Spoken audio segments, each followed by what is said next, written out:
France is a country that many people dream of visiting. We think of delicious food, beautiful art, and famous buildings. The Eiffel Tower in Paris is known all around the world, but France is much more than just its famous sights.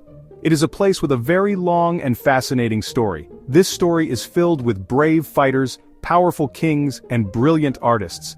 The history of France is like a grand blanket with many pictures. It has been woven over thousands of years with threads of fights, creativity, and change. Every corner of the country, from the rolling grape fields to the busy city streets, has a tale to tell about the people who have lived there. To understand France today, we must look back into its past. The journey begins a very long time ago, even before there were kings or castles. It starts with old tribes who made their homes in the lush green lands. These early beginnings laid the very first stones of what would become a great nation. Over many hundreds of years, different groups of people came and went. They fought battles, built towns, and shared their ways of life. Each period in French history added a new layer, making the country's culture richer and more complex. It's a story of big changes, showing how a wild land became a center of European power and culture. This video will take you on a journey through time. Long before France was called France, the land was known as Gaul. It was a huge and wild place, covered in thick forests and crossed by wide rivers. The people who lived here were strong and brave fighters known as the Gauls. They were Celtic tribes divided into many different groups, each with its own leader. They were good at working with metal, making beautiful jewelry and strong weapons from bronze and iron. They did not build big cities like we have today. Instead, they lived in small, protected villages, often on hilltops for safety. Their lives were deeply connected to nature, and their priests, called druids, were powerful people who held great knowledge. The Gauls were a proud and independent people, but their world was about to change forever. To the south, a powerful empire was growing, Rome. The Romans were expert soldiers and builders. They wanted to expand their land. In the 1st century BC, a famous Roman general named Julius Caesar led his armies into Gaul. The Gauls fought back bravely for many years. A great leader named Vercingetorix even managed to unite many of the tribes against the Roman invaders. However, the Roman army was too organized and too powerful. After many long and bloody battles, Caesar conquered all of Gaul. The Roman takeover brought huge changes to the land. The Romans were brilliant engineers and managers. They built straight roads that connected every part of the country, making travel and trade much easier.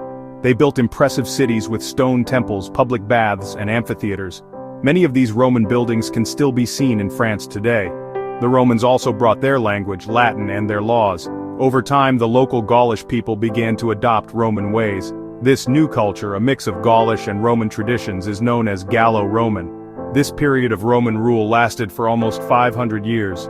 It was a time of relative peace and good times for Gaul. The new Gallo-Roman people learned to speak a form of Latin that would eventually turn into the French language. They adopted Roman farming methods and built large country homes called villas. Christianity also began to spread throughout the region during the later years of the Roman Empire. This ancient past is very important. It laid the groundwork for the language, law, and even the religion of the country that would one day become France. The spirit of the Gauls and the structure of the Romans were the first two ingredients in the making of a new nation. After the Roman Empire fell, a new period in history began, often called the Middle Ages. It was a time of great change and uncertainty. Different German tribes moved into Gaul. One group, the Franks, became the most powerful. Their leader Clovis became a Christian and united the tribes, starting a new kingdom. This began kings ruling in France. But for a long time the king's power was weak. The land was divided into many smaller areas, each ruled by a powerful lord or a noble. People promised loyalty to a local lord in exchange for land and for protection. This system is called feudalism. Life centered around the castle, not the fairy tale palaces we imagine. At first, wooden forts on hills for defense. Over centuries they became stone forts with high walls with tall towers with deep moats. The castle was home to the lord, his family, and his soldiers, the knights. For ordinary peasants, life was hard. They worked the lord's land, growing crops and raising animals. In return for a place to live and protection in war, they gave the lord a large share of their harvest and worked his lands for free. Knights were the best fighters of the Middle Ages. They were nobles trained from a young age to fight on horseback. A knight's gear was very expensive. He wore heavy metal armor and carried a sword, a spear, and a shield. Knights followed rules called chivalry. Be brave in battle, be loyal to their lord, be respectful to women. They fought in wars for their king, but also competed in tournaments. Knights and chivalry became symbols of the era. Slowly, over hundreds of years, French kings gained power. They fought powerful nobles and other kingdoms like England. The 100 Years' War was long and brutal. Joan of Arc, a young peasant girl, inspired the French armies and changed the course of the war. By the end of the Middle Ages, the king was the true ruler of a more unified France. Local lords' power weakened. A stronger central government formed with Paris as its capital. This era of knights and castles set the groundwork for a powerful French nation.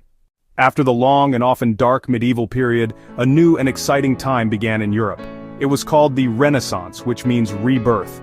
This movement started in Italy, slowly spread across the continent, arriving in France in the late 1500s. It was a time of great curiosity and creativity. People began to look back to the art of the ancient Greeks of the Romans. There was a new focus on human beings, what they could do, and their place in the world. French kings like Francis I were fascinated by Italian ideas. They invited Italian artists, they invited Italian thinkers to their courts. This was a golden age for art in France. Kings and nobles wanted to show off their power, so they built magnificent chateaux, especially in the Loire Valley. Not dark defensive forts, but elegant palaces with large windows with decorative towers with beautiful gardens. Designed for comfort and luxury, not for war. Leonardo da Vinci came to France. King Francis admired him and invited him to live here, giving him a manor near the royal palace. Leonardo spent his last years in France. After the Renaissance, France continued to grow in power. In the 1700s, a king came to the throne who would define an entire era. This was Louis XIV, the Sun King. He believed in the divine right of kings. He thought his power came directly from God. He wanted absolute rule, complete control over the country. To do this, he reduced the power of the nobles. He centralized power in himself. His long rule lasted 72 years. During that time, French power, culture, and influence peaked across Europe. He famously said, "L'État, c'est moi." The greatest symbol of his power was the Palace of Versailles. It began as a small royal hunting lodge. Louis transformed it into one of the world's most splendid palaces. Versailles was more than a home. It became the center of government and heart of French culture. The king forced powerful nobles to live at the palace. There he kept a close eye on them. He distracted them with fancy parties, ballets, ceremonies. The palace itself was a masterpiece of art and design, stunning buildings, vast, perfectly kept gardens. The journey from the ancient Gauls to the glorious court of the Sun King was a long process that changed things and created a special French identity.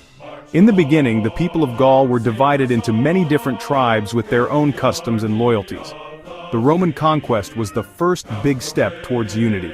It gave the region a common language in the form of Latin, a shared legal system, and a network of roads that connected different communities. The Gallo-Roman culture that appeared was the first layer of a shared identity, mixing Celtic spirit with Roman order and structure, a combination that would be seen through the centuries. The medieval period was very important in shaping the political and social identity of France. The rise of the Frankish kings and the slow, difficult process of uniting the kingdom created the idea of a single land called France. The shared experience of wars. The rich history of France from ancient times to the Age of Kings is not just a story in a book, it's alive and visible everywhere in the country today. Gauls, Romans, kings. The influence of the Romans can still be seen in the south of France. Aqueducts like the Pont du Gard still stand. The French language grew from the Latin spoken by the Romans and Gauls.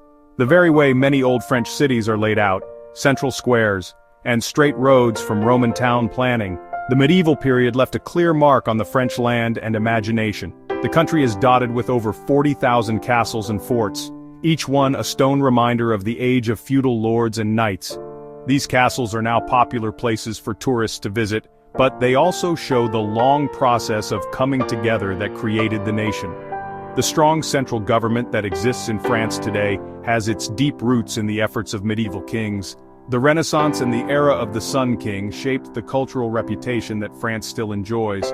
Art, fashion, food, thinking. The Palace of Versailles is a monument to this legacy.